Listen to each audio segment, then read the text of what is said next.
19 জুলাই বাড়ি ফেরার পথে যাত্রাবাড়ি এলাকায় গুলিবিদ্ধ হন 19 বছরের যুবক রাকিব। কেটে ফেলতে হয়েছে তার একটি পা। সাম্প্রতিক সহিংসতায় আহত 76 জনের চিকিৎসা চলছে রাজধানীর পঙ্গু হাসপাতালে। এদের প্রায় সবাই গুলিবিদ্ধ, অনেকেরই হাত বা পা কেটে ফেলতে হয়েছে। এদের বেশিরভাগই নিরীহ দরিদ্র মানুষ। অঙ্গহানি হওয়ায় ভবিষ্যতের কর্মসংস্থান নিয়ে শঙ্কায় দিন পার করছেন তাদের স্বজনরা। প্রধানমন্ত্রীর নির্দেশের পর আপাতত বিনামূল্যেই চিকিৎসা পাচ্ছেন তারা।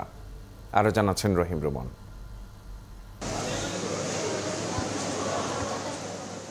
চিটাগাং রোডের এক দোকানে শিখছিলেন নরসুন্দরের কাজ।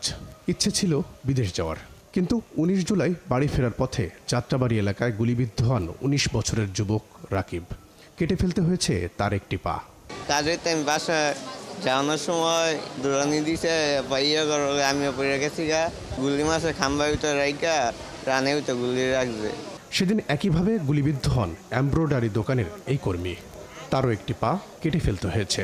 গুলাগুলি মানুষ দৌড়াদৌড়ি করে, আমিও দৌড় দিয়েছিলাম, এই দৌড়ে পায়ে গুলি লাগছিল।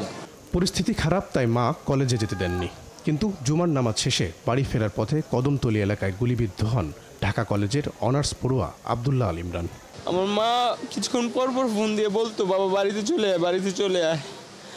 আমি বলতাম যে আমি বাসায় আছি, সেফ আছি। সেফ তো আর থাকতে পারলাম না। আমার স্বামী সিএনজি চালায়, আমরা দিন আনি দিন খাই। এই অবস্থাতে আমরা আমাদের ছেলের লেখাপড়া করাইছি।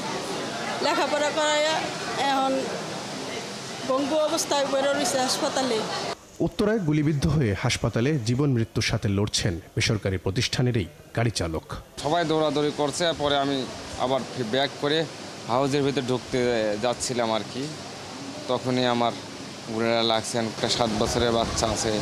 রাকিব আর ইমরানের মতো এমন অনেক অভাগার আর্তনাদে ভারী হয়ে আছে রাজধানীর পঙ্গু হাসপাতাল। সহিংসতায় না জড়িয়েও এদের কেউ হারিয়েছেন পা, জীবন নিয়ে পড়েছেন চরম অনিশ্চয়তায়। আমি মাঝে পড়ে গেছিলাম, আমি এখন বাড়াইতে পারতেছি না, আমি গুলি খাইয়া গেছি। রাতকে ঘুমাতে পারি না বেতার জন্য। সবাই দুধ দিছে, মুষ্টাকে বলে দিয়েছে, আমার গুলি করছে। আর ওদের মাছ আর ওদের বিক্রি করে, ও আবার মাছ চুলায়। যার যাই হয়েছে, আমার লাইফটা হচ্ছে একদম শেষ হয়ে গেছে আর কি। আঙ্গু কিছু যে তোমরা যাওগা, ওরা আমরা দুধে যাইতে লইছি, সে অবস্থা আমাদের গুলি করছে। সাম্প্রতিক সহিংসতায় নানা ঘটনায় পঙ্গু হাসপাতালে এ পর্যন্ত প্রাথমিক চিকিৎসা নিয়েছেন 5 শতাধিক মানুষ। গুরুতর আহত অবস্থায় ভর্তি আছেন 76 জন, যাদের অনেকেরই হাত পা কেটে ফেলতে হয়েছে। মাননীয় নিজের নির্দেশ দিয়েছেন যেন সরকার থেকে যেন সব ধরনের সুযোগ দেওয়া হয়। সো আমাদের ডে টু স্যার এখন সেই নির্দেশেই আমরা সব কিছু এখান থেকে ফ্রি দেওয়া হচ্ছে। কর্তৃপক্ষ বলছে প্রধানমন্ত্রীর নির্দেশে আহত সবাইকে বিনামূল্যে চিকিৎসা দেওয়া হচ্ছে। যাদের কাছে আগে টাকা নেওয়া হয়েছিল ফেরত দেওয়া হবে সেই টাকাও। কোটা আন্দোলন কেন্দ্র করে ঘটা সহিংসতায় সেদিন আহত হয়েছিলেন অনেক নিরীহ মানুষ, যাদের অধিকাংশই কোনো আন্দোলন বা কোনো সহিংসতায় সম্পৃক্ত ছিলেন না, কিন্তু তারা গুরুতর আহত হয়েছেন। আমি এই মুহূর্তে যে ওয়ার্ডটিতে দাঁড়িয়ে আছি, সেখানে অন্তত 56 জন চিকিৎসা নিচ্ছেন।